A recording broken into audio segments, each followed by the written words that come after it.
I just can't let you go. Lord knows that I've tried to. 이걸 이제 요건 제가 쓴 글인데, 억울했던 빨갱이 박정희의 비명을 기억하라. 이 박정희의 좌익 전력에 대해서 이건 제가 빨갱이로 몰린 다음에 썼어요. 그러니까 이 반어법 행위자 열자 뭐 그런 거 하는 것 때문에 몰린 다음에 썼는데, 박정희의 좌익 전력 요걸 증언하는 사람이 그레고리 핸더슨이라고 폴리틱스 오브 볼텍스라는 아주 유명한 책을 썼죠. 근데 우리 문정관 미국 대사관의 서기관과 참사관을 지냈는데, 이 사람이 그때 내려와서 그때 대사관에 있으면서 군사 정권 내에 공산주의자에 대한 태제라는 아주 유명한 보고서를 제시를 했습니다. 그 보고서의 앞부분은 박정희 얘기예요. 그런데 박정희에 대한 평가는 얘 공산주의자 맞였어. 근데 지금은 믿어도 돼. 그러니까 일종의 전염성이 없어. 그렇게 이 보고서에서는 결론을 내렸습니다. 그런데 뒷부분에서는 아주 여러 명을 문제 제기를 했는데, 대표적인 사람이 김종필이에요. 그러니까 초기 김종필을 둘러싼 여러 가지 파동들, 자의반 타의반 유유했다 그런 거에 대부분은 미국 측의 문제 제기, 그리고 그걸 알아들은 김종필파의 김종필에 대한 견제 때문입니다. 김종필이요, 자기 회고록에서는 박정희의 좌익 경력에 대해서는 자세히 얘기했지만 자기 좌익 경력은 얘기 안 했는데, 저는 김종필이가 아주 원조 보수로 불리지만 김종필이 좌익이었다고 생각해요. 생각해요가 아니라 그건 맞습니다. 저는 자녀들이 차고 넘치는데, 예컨대 김종필이 서울 사대를 다니다가 군에 갔어요. 또 지금도 서울대생들이 병으로 잘 입대를 안 할 텐데, 빠질 수 있으면 가난에 빠질 텐데, 저 때는 징병제도 아니었어요. 징병제가 아닌데 김종필이 왜 장교도 아니고 사병으로 군대에 갔을까? 그 당시에는요, 학생운동이나 사회활동 하다가 좌익으로 몰리는 사람이 가장 안전하게 도피하는 방법이 군입대예요. 호당이 담배 먹던 시절이라서 이 전산화가 안 돼 있었고, 또 군하고 경찰하고 협조가 잘 안 돼 있었어요. 나중에 이제 군대도 완전히 친일파 세상이 됐지만, 그래도 군은 민족주의적 성향이 강해요. 경찰은 완전히 친일파 일색이었다면 군은 민족주의적 성향이 상당히 살아있었어요. 그래서 경찰한테 협조를 잘 안 해주는 분위기여서 좌익들이 몰리면 군대도 튑니다. 군대에서 상황을 보다가 김종필은 군대에서 상황을 보다가 장교로 이제 사관학교로 피해간 케이스죠. 언젠가 김근태 의원이 살아있을 때 김종필한테 가서 선배님이라고 불렀다가 욕을 바가지로 먹었어요. 김근태도 학벌주의자라서 서울대로 가서 그랬구나. 노무현 대통령도 그때 김근태 선배를, 김근태 의원을 비판했던 걸로 기억을 합니다. 근데 제가 듣기에는 김근태가 김종필을 찾아가서 선배님이라고 호칭을 했던 건, 저는 맥락이 좀 달랐다고 생각해요. 저는 당신 지금 원조 보수지만 옛날 운동권 아니었어. 좀 착착하시오. 운동권 어떤 건지 당신이 누구보다도 잘 아는 처지에서 그렇게 보수 코스프레 보수 하면서 이렇게 좀 말도 안 되는 얘기 그만 좀 하라. 아마 그런 뜻으로 저는 들었었습니다. 그래서 김종필이가 이제 하여튼 좌익 활동을 열심히 했고요. 여기 이제 박정희의 최측근, 김종필의 측근이었던 김용태도 이제 대전에서 알아주는 좌익이었고, 여기 이제 대구 사람, 이건 이제 경향신문 부일 장학회, 부산일보를 뺏어서 5.16 장학회 만든 주역이었던 황용준인데, 이 사람도 좌익을 했어요. 박정희하고는 대구사범 동기동생이었고. 그 다음에 이제 이 세 명이 대구의 트로이카인데, 김성곤, 엄민영, 백남옥입니다. 이 김성곤은 유명하죠. 쌍용 재벌인데, 황태성하고 또 단짝 친구였고, 이 사람의 쌍용의 종잣돈이 사실은 남로당 경북도당 비자금이에요.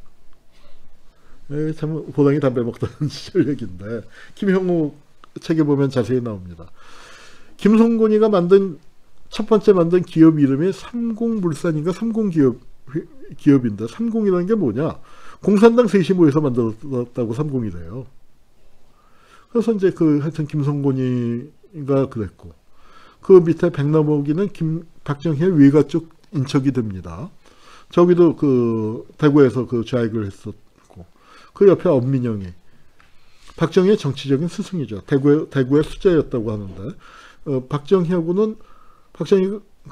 하숙을 잠깐 같이 했다 하는 얘기가 있습니다.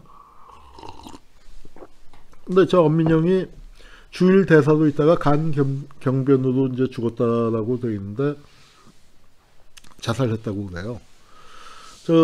엄민영은 옛날에 좌익을 세게 했다가 월북을 하려다가 잡혀서 월북이 안 됐어요. 그런데 이제 아는 사람 통해서 월북을 안 한 걸로 그냥 했는데, 부인하고 아들은 넘어갔습니다. 굉장히 애처가고 가정적인 사람이어서 부인을 그리워했고 아들을 많이 보고 싶어 했는데, 이북에서 아들이 대남 방송에 나왔다는 거예요. 이 양반이 일본 대사를 나가갖고 총련을 통해서 그 가족들을 수소문을 했는데, 그게 미국 정보기관에 포착이 됐다는 거예요. 그래서 곤란한 지경에 올리니까 자살했다. 그렇게 알려져 있는데, 이 사람도 그렇습니다. 그리고 여기 이제 또 김윤환의 형이죠. 김윤환의 형, 60대 킹메이커라고 했었던 경북 쪽에 그 형도 좌익을 했어. 그 옆에 이원엽은 초대 감사원장이고, 그 밑에 이주일, 박정희의 단짝 친구였죠. 5.16을 같이 주도했었던 저 사람도 박정희랑 같은 세포원이라고 박정희가 불러서 이주일과 박원석 그랬고, 박정희 주변에, 그러니까 미국 입장에서 볼 때는 좌익 투성이다. 근데 박정희는 완전히 전형이 된 거기 때문에 괜찮은데, 특히 의심을 한 게 김정필이에요. 이 김정필이는 그 표현은 뭐라고 했냐면 슬리퍼라는 표현을 써요. 동면 중이다. 공산당을 하다가 전향했다는 증거가 없이 그냥 슬쩍 우익이 됐다 이거예요. 그러니까 저 속을 모르는 놈이기 때문에 믿을 수가 없다, 그렇게 나간 거예요. 김종필의 비서실장을 했던, 자민련 시절에 김종필 비서실장을 했던 사람 중에 이동복이라고 있습니다. 극우죠. 그리고 훈령 조작 사건의 장본인이고, 그 이동복 씨를 제가 인터뷰를 한 적이 있어요. 제가 나 한원군대라고 하는데, 했더니 깜짝 놀라면서 잘 안다고, 책에서 봤다고, 선생님 한번 인터뷰 할 수 있겠습니까 했더니 그러자고 기꺼이 이제 해서 만나서 이제 옛날 얘기들을 이제 하는데, 재밌는 얘기 하나를 들었어요. 한계서 내가 재밌는 얘기 하나 할게요. 이건 내가 직접 겪은 겁니다. 그래서 얘기를 하는 게 5.16 나고 다음 날인가, 그거는 이제 보도 관제가 있어서 비보도를 전제로 하고 최고회의, 그다음 이제 최고회 선포하고 난 다음에 지금 옛날 국회의사당, 지금 서울시의회, 거기에서 내외신 기자를 한 200명을 모았대요. 그리고 김종필이 나와서 5.16에 대해서 설명을 하는데, 그때 김종필이 위세당당하고 멋있었다 얘기를 하는데, 주어가 우리는이 아니라 나는이었대요. 나는 이래서 혁명을 했습니다. 그래서 그날 그 자리에서는 다 실제 김종필이가 주역이다. 박정희, 장도영은 허수아비고 김종필이가 주역이구나. 그런 분위기였다. 그러면서 이제 쫙 하여튼 5.16에 대해서 다 설명을 하는데, 누군가가 질문을 했대. 군사정권의 경제정책은 어떻게 됩니까? 했더니 김종필이가 1초도 망설이지 않고 사회주의 할 겁니다. 그래서 그 사회주의가 물론 소련식 사회주의는 아닐 수도 있어요. 인도식 사회주의나 그럴 가능성이 더 컸다고 생각을 하지만, 그래도 김종필의 첫마디가 사회주의 할 겁니다 였다는 거예요. 그러니까 김종필에 대해서 미국이 좌익으로 의심을 한 게 그 당시 분위기에선 당연했다. 이제 그런 얘기를 합니다. 그래서 이제 황태성은 결국 사형이 됐는데, 이 신문 편집이 참 기가 막히죠. 원흉도 깡패들도 모두 풀려나는데 황태성만 사형이 된 거예요. 그리고 이제 분위기는 어떻게 되냐. 피카소 크레파스가 있었거든요. 그걸 만든 사람이 반공법 위반으로 잡혀 들어가는 세상이 됐어요. 후라이보이 곽규석이라고 그 쇼쇼쇼 진행했던 유명한 사회자가 있죠. 그 코미디언인데 그 사람도 그림이 나오니까 와 피카소가 그렸나 보다 했다가 또 그 잡혀가서 조사받고 나오고 뭐 그러니까 박정희가 자기의 반공 이격을 좌익 전력을 감추기 위해서 이렇게 반공 국가가 엄청나게 만든 거죠.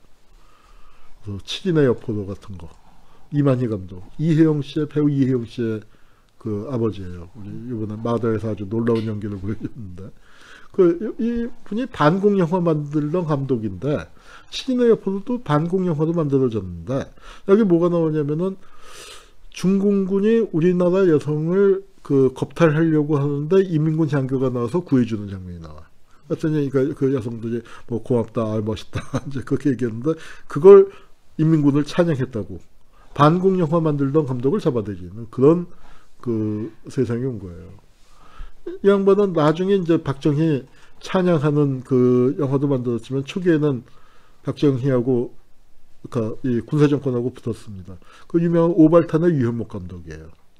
오발탄도 이 실성한 어머니가 가자 하는 걸 북으로 가자. 그걸로 몰아갖고 이제 오발탄도 곤욕을 치렀었는데 그 자기가 당했다가 이만희 감독이 당하니까 또 이제 음악의 자유라는 글을 쓰고 이제 했더니 이걸 잡아들였어요. 잡아들였는데 반공법으로 걸기가 애매하니까 같이 걸었는데 반공법은 무죄가 나왔고 이게 우리나라에서 춘몽, 봄꿈이라는 거죠. 우리나라에서 여성의 누드가 처음 등장한 영화예요. 그것도 뒷모습 실루엣으로 흐릿하게 처리해서 꿈속의 장면으로.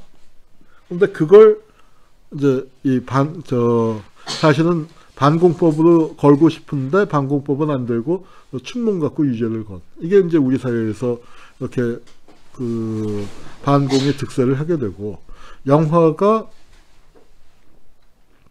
조금 60년대 초반에 반짝하다가 저는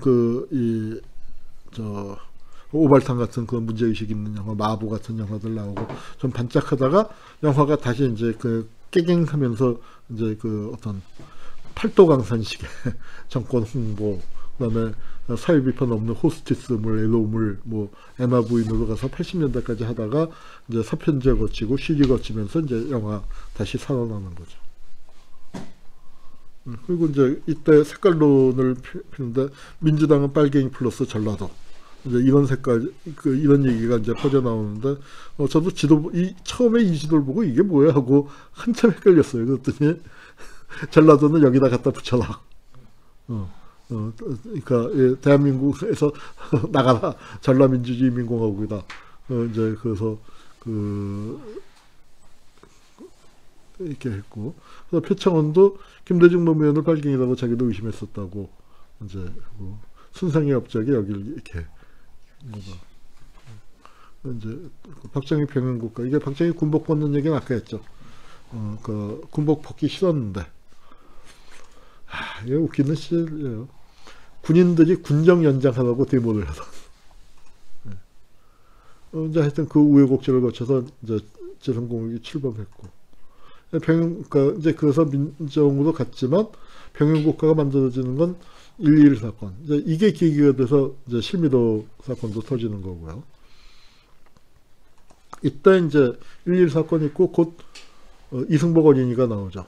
이승복 어린이가 나오는데 나는 공산당이 싫어요. 그 유명한 요거 잠깐만. 이승복이 살아있다면 올해 환갑입니다. 저하고 동갑이에요. 근데 국민학교는 한 해 어려요. 그러니까 시골이라서 학교를 늦게 들어갔는데, 그러니까 내가 이승복보다 한 학년 위니까 저 반공 교육을 제일 세게 받았죠. 근데 지금 저렇게 생각하면 끔찍한 게 이런 식의 교육을 받았어요.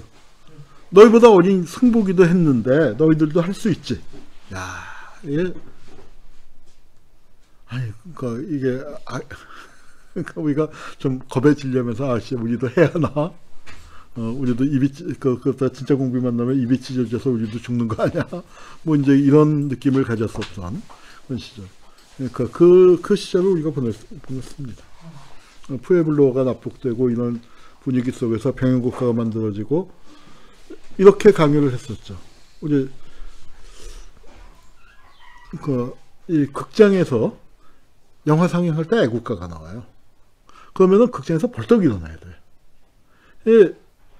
애인 손잡고 영화 보러 가서 이렇게 느긋하게 있다가 쏙닥쏙닥 하다가 애국가 나와서 벌떡 일어나면 애국심이 뭉게뭉게 피어오를까요? 말도 안 되는 얘기죠. 황제의 새들도 세상을 뜨는구나가 바로 그 어색한 광경을 시로 쓴 건데. 자, 그러면은 군인들은 그거 믿고서 강요했을까요? 그거 아니죠. 군인들도 그건 바보 아니에요. 애국심 안 생긴다는 거 알아요. 그런데 그걸 강요해요. 왜? 몸이 기억하잖아요. 몸이 기억한다는 말은 개그 콘서트에 박지선이 만들어낸 말 아닐 거예요. 거기 보면은 이제 뭐 식당에서 약약 하면은 이제 졸부가 돼서 밥 먹고 있다가 네 하면서 뛰어나가는데 지금도 내 몸이 기억을 해요. 제가 대한민국에서 유신체제 박정희 시대를 제일 비판하는 사람인데 내 마음은 광주의 마음인데 내 몸은 유신의 몸을 갖고 있어요. 그래서 지금도 어디 가다가 길에서 애국가 소리가 들리면 자연스럽게 동작그만이 들면서 그쪽 방향을 보게 돼요. 하도 제가 옛날에 그거 해갖고 그래서 이 시절 요 사진 비슷한 것들 좀 봤었죠. 장발단속하고 이렇게 이게 이렇게 했던 게 이게